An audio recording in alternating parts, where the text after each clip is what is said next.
Kilo মই আৰু এবাৰ কৈ দিওঁ ৰেকৰ্ডিংটো অন কৰিব পাহৰি গৈছিলো তোমাকে লিখি লোৱা গছ থিওৰেম কি হয় Gauss theorem is the total flux through a close surface এই ক্লোজ সাৰ্ফেসটো আমি গছ থিওৰেম ওলাব লাগে তো তাৰ কাৰণে কি হ'ব 1/epsilon times the net charge enclose by the close surface mathematically কি হয় phi e equal to flux s e vector ds vector okay এইটো আমি ক'ব পাইছো ওপৰত আমি টোটেল ফ্লাক্সৰ পৰা আনিছো এতিয়া q বাই এপসাইলন নট কিয় হ'ল কিয় টোটেল ফ্লাক্স আমি পাইছো যে 1/epsilon not da net charge 1/epsilon not da net charge আমাৰ কি হয় q হয় সো q q into 1 হলে কি হ'ব q by epsilon naught so finally this is our Gauss theorem okay লিখি লোৱা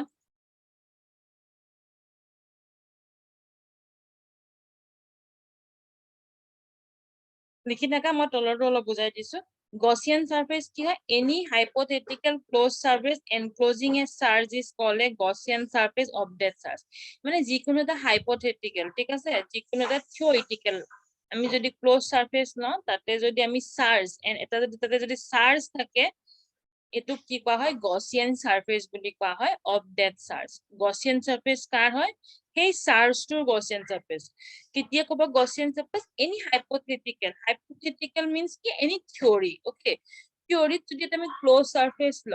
আৰু তাতে যদি এটা চাৰ্জ আমি এনক্লোজ কৰি দিও হেতুকে কি কোৱা হয় তোমালোকৰ গসিয়ান সাৰফেস কৰা হয় কাৰ গসিয়ান সাৰফেস সেই চাৰ্জটোৰ Gaussian surface okay so everyone write this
মেম হৈছে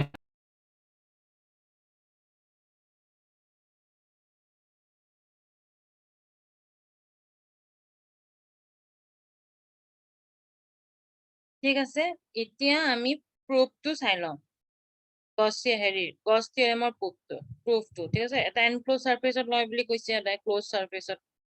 এটা চার্জ থাকে বুলি কৈছে চার্জ এটা এনক্লোজ সারফেস বা ক্লোজ সারফেসত লৈ লয় সো চাৰৰ পৰা যোনটো ইলেক্ট্ৰিক ফিল্ড হয় হেতুকে টোটেল ফ্লাক্স বা ইলেক্ট্ৰিক ফিল্ড যোনটো হেতুকে গছ থিওৰেম বুলি কোৱা হয় এতিয়া প্ৰুভ কৰিব লাগিব আমি হা এইটো আমি আজি লাষ্ট এইটো পঢ়ি লওঁ আৰু proof of Gauss theorem to পঢ়ি লওঁ তোমালোকে পিছত লিখি ল'বা হেৰি পৰা চাই পিনে নোটছৰ পৰা চাই আৰু এটা কাম কৰিবা application of Gauss theorem to ঘৰত লিখি থবা এইটো লিখি থবা uniformly source infinite planes এইটো লিখিছো নেকি নাই এইটো নাই লিখা এইটো লিখিছো নেকি নাই নাই তোমালোকক মই কৈছো চোৱা কোনকেইটা লিখিব লাগিব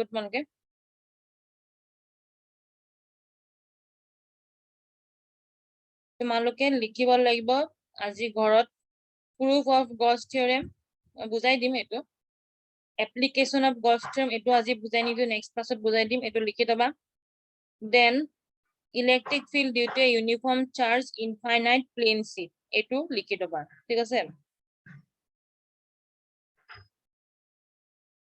এখনো লিখি থবা electric field due to infinite plane সিটি লিখিছিলো নেকি সারফেস না এখন নাই লিখা তোমালোকে এইকেইটা লিখি দেবা বাস এইখিনিলৈকে লিখিলে হৈ যাব প্ৰবলেম বেসড অন কলমস ল এইখিনিৰ পৰা লিখিব নালাগে প্ৰবলেম বেসড অন কলমস ল আমি এইখিনি ক্লাছত সলভ কৰিম তাৰ আগলৈকে গছ থিওৰেমৰ পৰা এইখিনিলৈকে লিখি দেবা ঠিক আছে নেক্সট ক্লাছত দুনবিনাকে বুজাই দি আছো এতিয়া গছ থিওৰেমটো বুজাই দিও তোমালোকক গছ থিওৰেমটো কি হয় এটো এনক্লোজ সাৰফেস এটা আমাৰ পজিটিভ চাৰ্জ আছে ঠিক আছে সো তাৰে পৰা আমি যোনটো ইলেক্ট্ৰিক ফ্লাক্স ডেন্সিটি পাওঁ হেতুকে গছ থিওৰেম বুলি কোৱা হয় এতিয়া চাও কেনেকে কৰে consider a positive point charge q at the centre of a sphere এটো লৈছো centre of a sphere having radius r ইহতৰ ৰেডিয়াসটো কি হয় r হয় ৰেডিয়াস এই q পৰা এইখিনিলৈকে ডিসটেন্স কি হয় r ওকে q পৰা এইখিনিলৈকে ডিসটেন্স কি হয় r হয় তাৰ পিছত কি কৈছে and surface area s আৰু surface area to কি হয় s হয় বুলি কৈছে then the surface of the sphere will be the Gaussian surface যোনটো sphere or surface হেতু কি কোৱা হয় Gaussian surface এই গোটেই surface to কি কোৱা হয় Gaussian surface electric field at point on surface is electric field এটা পয়েন্টত লৈছো এটো পয়েন্টত লৈছো জনি পায় তাৰে ইলেক্ট্ৰিক ফিল্ডটো কেনেকা হ'ব 1/4 pi epsilon naught q by r square electric field this field points radially outward at all points of the surface also any area elements radially outward so it is parallel to the electric field মানে ইয়াতে সব কি কৈছে কি this field points radially outward এই ফিল্ডটো কি হয় outwardly point কৰা হৈছে ঠিক আছে এইখন ফিল্ড দেখিছে ইলেক্ট্ৰিক ফিল্ডখন outward মানে সাৰফেসটো পৰা outwardly point কৰা হৈছে আৰু কি কৈছে at all points সব পয়েন্টসতে ইলেক্ট্ৰিক ফিল্ডখন বাহিৰলৈ থাকিব এফালে থাকিব পাৰে এফালে থাকিব পাৰে এফালে থাকিব পাৰে মুঠতে ইলেক্ট্ৰিক ফিল্ডখন সাৰফেসটো পৰা বাহিৰত থাকিব also any area element points radially outward যোনটো area element আছে হেতু radially outward point কৰিব ঠিক আছে তাৰপিছত কৈছে কি ইহতৰ ইলেক্ট্ৰিক ফিল্ডটো আমি উলিয়াই লম ইহতৰ যেতিয়া ইলেক্ট্ৰিক ফিল্ডটো উলিয়াই লম প্যাৰেলালি লম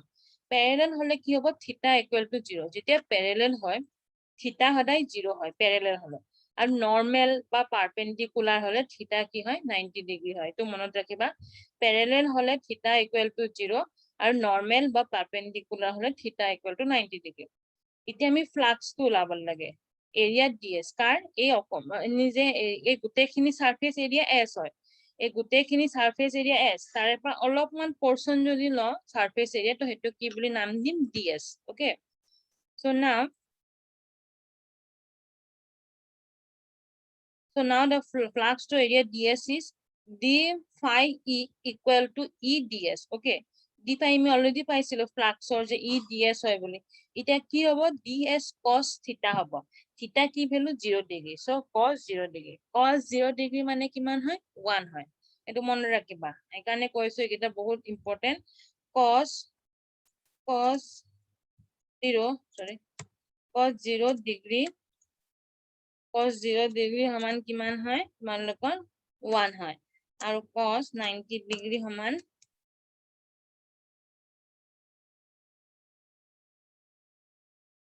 কিমান হয় cos 90 ডিগ্ৰী সমান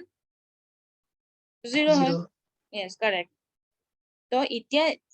প্যাৰেলালি হোৱা কাৰণে থিটা 0 হ'ল আমাৰ ঠিক আছে সো একাৰণে cos 0 ডিগ্ৰী লিখিলো cos 0 ডিগ্ৰী 1 হয় সো ds into 1 কিমান e ds এ হ'ব so dqe equal to e ds তে টোটাল ফ্লাক্সটো আমি উলিয়াই দিম okay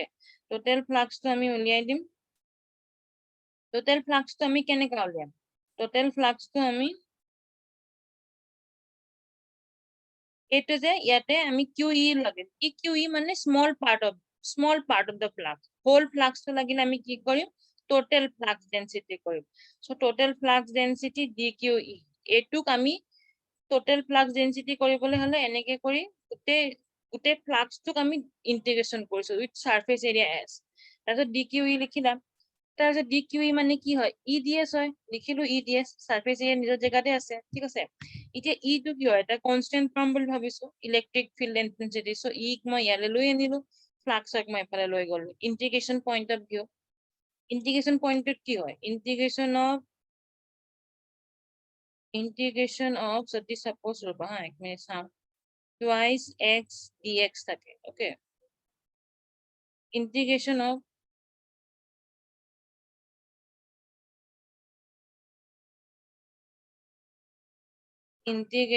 of twice x dx থাকে same এটোৱে হয় এটো ফ্লাক্সত আমি ইন্টিগ্ৰেশন কৰিছো হেকানে ইয়াৰ ওপৰ দি যায় ওচৰত নহব এটো কি ইটো ইয়াতে কি হয় কনস্ট্যান্ট ইয়াতে মোৰ কি কনস্ট্যান্ট টাৰ্ম 2 সো মই কি কৰিম 2 বাহিৰত ওলাই দিম সো মই 2 বাহিৰত ওলাইলো বাহিৰত ওলাইলে কি হ'ব 2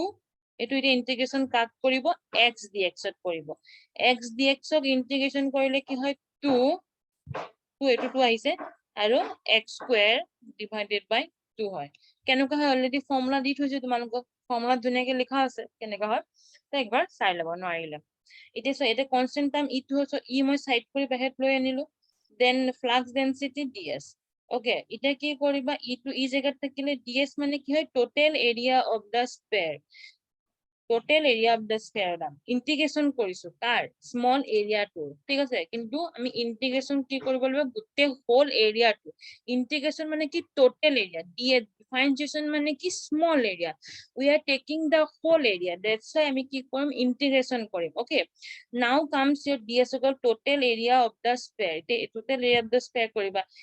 ই মানে কি হয় 1/4 pi epsilon naught আমি পাইছো ঠিক আছে then total area of the sphere লিখি দিবা আৰু q by r square 4 pi r square এটো অলৰেডি পাই থোৱা আছে ওপৰত তাৰ পৰা চাইছে লিখিছো then phi equal to কি হ'ব q by epsilon naught this proves Gauss theorem আমি ওপৰত পাইছিলো যে Gauss theorem মানে কি হয় phi e equal to q by epsilon naught so এইগিটা আমি যদি এইবিলাক এটো আৰু এটো ক্যান্সেল যাব পাই ক্যান্সেল যাব ঠিক আছে r square cancel গল কি থাকিলে q by epsilon naught so phi e equal to q by epsilon naught এটোৱে হলগে Gauss theorem কেনেকে গম পালো এটো Gauss theorem কিন্তু প্ৰথমতে পাইছো যে phi e equal to কি হয় q by epsilon naught প্ৰুফটো পালো যে phi e equal to q by epsilon naught okay বুজি পাইছা তোমালোকে Gauss theorem Yes, ma'am. সবে বুজিছা Yes, ma'am. ওকে ঠিক আছে তোমালোকে লিখি লবা এই নিউমাৰিকেল টোৰ ওপৰৰ নিউমাৰিকেলৰ পৰা লিখিব নালাগে ঠিক আছে যত নিউমাৰিকেল দেখিবা তাতে ষ্টপ কৰিবা problem based on Coulomb's law এইখিনি পোৱা লগে লগে ষ্টপ কৰি দিও বাকিখিনি সব লিখি পিনে ৰেডি কৰি ৰাখা ওয়েডনেসডে বাস বুজাই দিম and then we will focus on this numericals ঠিক আছে তেতিয়ালে আজি কাৰণে মই তোমালোকক এইখিনিতে এৰিছো Ma'am, কোৱা hello. কোৱা Ma'am, এটা question আছিল। কোৱাচোন Ma'am, আপোনাক যে এই